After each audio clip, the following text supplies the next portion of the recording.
حضرت سیدنا میمون بن مہران رحمۃ اللہ علیہ فرماتے ہیں کہ مجھ سے حضرت سیدنا عمر بن عبدالعزیز رحمۃ اللہ علیہ نے فرمایا، اے میمون، میری 4 باتوں کو یاد کر لو۔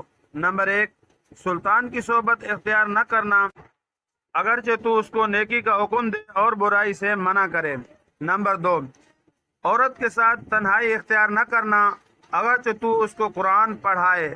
نمبر 3، رشتہ داروں سے قطع تعلقی نہ کرنا کیونکہ یہ تیرے لیے محرومی ہے۔ نمبر 4، اور ایسا کلام نہ کرنا جس کی تجھے کل معافی مانگنی پڑے۔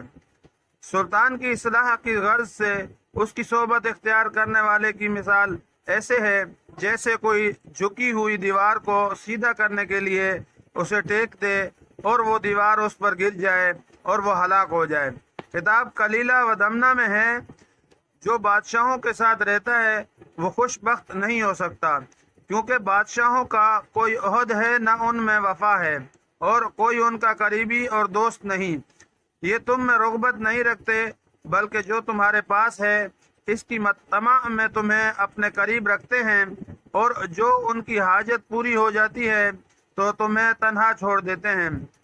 انہیں کسی سے محبت و بھائی چارہ نہیں ہوتا اور کسی جرم پر ان کے ہاں کوئی معافی نہیں ہوتی۔